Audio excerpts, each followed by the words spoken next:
এখন কিন্তু ফেসবুক খুললেই দেখা যাচ্ছে যে আদিবাসীদের সেই জনপ্রিয় সিদ্ধ খাবার আর মরিচ ভর্তা দিয়ে সবাই মজা করে খাচ্ছে। আমিও কিন্তু সবার ভিডিও দেখে লোভে পড়ে আমিও দ্বিতীয়বারের মতো ট্রাই করতে যাচ্ছি এই সিদ্ধ সবজি আর মরিচ ভর্তা। সো এখানে কিন্তু মরিচ ভর্তার প্রিপারেশনটা করে নিচ্ছি। হালকা একটু তেলের মধ্যে আমি পেঁয়াজ, রসুন আর একটা শুটকি নিয়েছিলাম আর এতগুলো কাঁচামরিচ দিয়েছি। গাইস দেখেন, কাঁচামরিচ দেখে কেউ ভয় পায় না ভাই।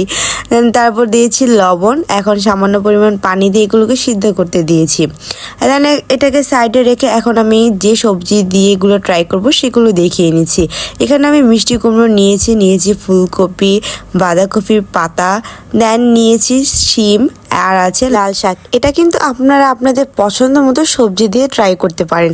আর যেহেতু এখন উইন্টার সিজন, তো এই সিজনে কিন্তু প্রচুর পরিমাণে মজার সবজি পাওয়া যায়। তো এখন আমি এই যে ভর্তাটা সেটা দেখে নিচ্ছি যে একদম পানি যখন শুকিয়ে যাবে এটাকে নামিয়ে নিব। আর এভাবে করে কিছুক্ষণ কিন্তু আপনারা ঢাকনা দিয়ে ঢেকে রেখে দিলে সিদ্ধ হয়ে যাবে। দেন তখন একবার পানি শুকিয়ে যাবে। এখন আমি নিয়েছি একটা হামানদিস্তা কাঠের, এরকম আপনার চাইলে এটা বাটনা বা পাটাতেও করতে পারেন, বাট আজকে আমি ভেবেছি যে এটার মধ্যে করব। সো এখানে অল্প অল্প করে নিয়ে প্রথমে আমি ছেঁচে নিচ্ছিলাম। দেন তারপর সবগুলো উপকরণ একবারে দিয়ে মরিচ ভর্তাটা তৈরি করে নিয়েছি। আর এই তো দেখতে পাচ্ছেন এতগুলা মরিচ দিয়ে তৈরি করেছি গাইস। নামই হচ্ছে মরিচ ভর্তা, তো মরিচ ভর্তাতে মরিচ দিব না তা কি হয় বলেন তো? দেখেন কতটা লোভনীয় লাগছে।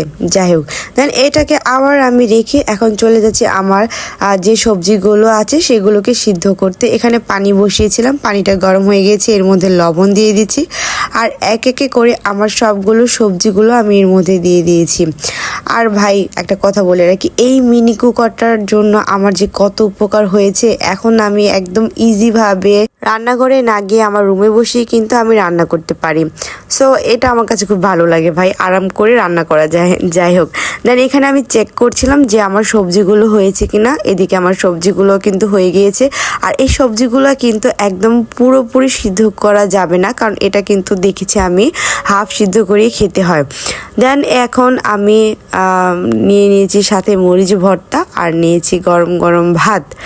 সো লেটস সি এখন এটা কীভাবে খেতে আমি আপনাদের শিখিয়ে দিচ্ছি। প্রথমে এরকম পাতা নিয়েছি, দেন তারপর দিয়েছি মরিচ ভর্তা, দেন এভাবে র্যাপ করে এর মধ্যে অল্প পরিমাণ ভাত নিয়ে জাস্ট মুখের মধ্যে দিয়েছি। উফ, কি যে বলবো, আসলে অনেক মজা এটা খেতে। যারা ট্রাই করেছেন তারা তো এর স্বাদ বুঝতেই পেরেছেন, আর যারা ট্রাই করেননি অবশ্যই আপনারা ট্রাই করবেন। প্রথমে দেখতে মনে হবে সিদ্ধ সবজি, এ আবার কেমন মজা হবে, কিন্তু আসলে সত্যি কথা বলছি এটা খেতে ভীষণ মজা। আর সাথে এরকম মরিচ ভর্তা বানিয়ে নেবেন, তাহলে আরও বেশি মজা পাবেন।